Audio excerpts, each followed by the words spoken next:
Right, let's now switch gears. The Building Bridges initiative continues with its sittings right here in Nairobi today, where lawyers are expected to make their submission on proposals to amend the constitution. Now, Jane Goin is covering that story. Should I say Chemutai Goin is covering that story, and she'll be able to tell us more. Chemutai, maybe you could start by giving us a brief summary of what happened yesterday, because that's something that we also were covering quite closely, and what is expected today. Well, Wahiga, you saw yesterday there was a very interesting session by the Commission on Revenue Allocation.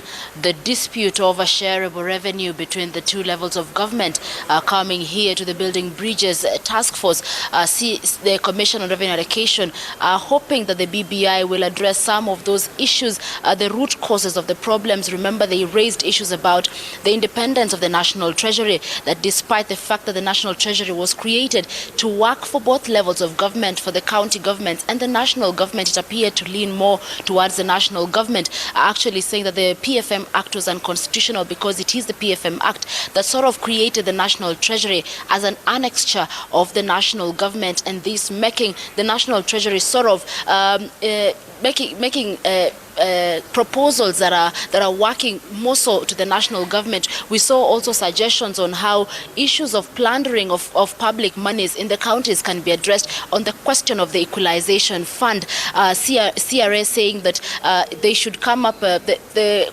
equalization funds should be disbursed to counties as conditional grants, so that the specific projects that they are supposed to be used for are outlined, to ensure that these monies that are given to counties for those projects do not go into salaries or any other functions. The CRA saying that in the 10 years, almost 10 years of devolution, 11 billion shillings has been disbursed, but looking for projects that have been implemented in the counties that have been given that money is basically just looking for a grey of sand in the beach. So essentially these are issues that CRA raised in addressing the corruption issue, not just in the counties but also even in the national government, just ensuring that public monies that are outlined for projects actually go into those projects. We also saw the Kenya women senators also bringing in the issue of representation, not just of women but the affirmative action question, and saying that for every position that requires a joint ticket, for instance the presidential ticket and even those for the governors, that if it is a man contesting as the main person, whether it's president, the deputy should be a woman. Whether it's a woman running for governor, her deputy should be a man, just to ensure the issue of the gender representation is addressed. Today we expect the Law Society of Kenya, this is the body that looks into matters of public interest litigation, but also we expect to see what suggestions they will have regarding the governance structure, regarding the pertinent issues that have been raised in the 9-point agenda that is the mandate of the BBI. But also remember, just last week the society had an unsuccessful attempt at resolving the mediating in the division of revenue stalemate. The Speaker of the National Assembly failed to attend the meeting that had been called for to attempt to bring the two houses together and address the issue, because counties are facing a cash crunch over this dispute that is now even at the Supreme Court. Governors having moved to the Supreme Court to seek interpretation of not just the mandate of the Senate and National Assembly, but even the Commission on Revenue Allocation.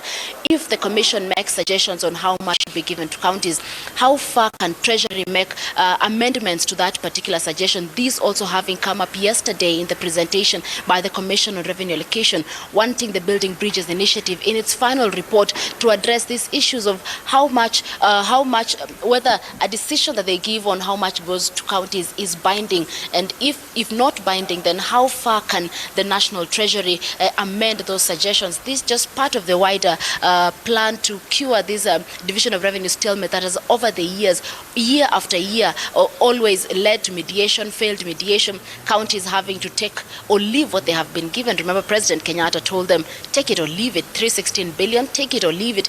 If you're still complaining, senators were asked to look into their pockets and give governors that money that they need. We will also be hearing from the youth for BBI. Remember, there's been a call for young people to take up leadership positions, to be active in the issues that affect the country, in giving solutions to some of those issues. We will be waiting to see what this group that is led by a Saboti Member of Parliament, Caleb Amisi, will be presenting to the BBI. We will also be hearing from the Medical Practitioners Board on not just issues affecting the governors of the country, but remember, the medical practitioners have been holed up in there's been disputes within the counties. We've seen strikes by health workers regarding the pay, regarding the work environment. We'll be waiting to see whether some of these suggestions will be brought before the BBI. And lastly, we will also be hearing from the Civil Servants Union.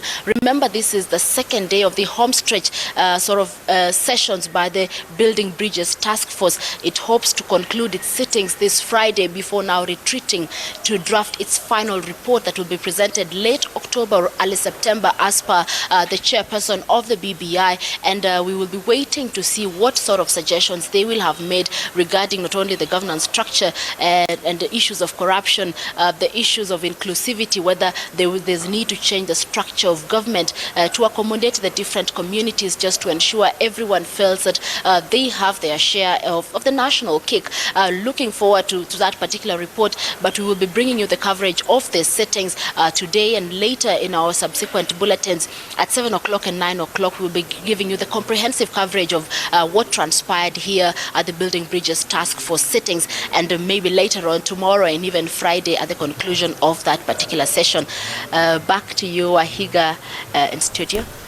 Indeed, comprehensive is the only way to describe that explainer there by Chemutai Goin, giving us some background to what's been happening with the BBI in Nairobi so far, but also letting us know that the Law Society of Kenya, officials from the Law Society of Kenya and the Kenya Medical Practitioners and Dentists Union will also be presenting their views before the Building Bridges initiative later today. This, as Punguza Mizigo continues, moving around the county, speaking to county assemblies on the same matter as well. It seems the word referendum is very much in the air. It's becoming very popular. It's becoming the talking point right around now.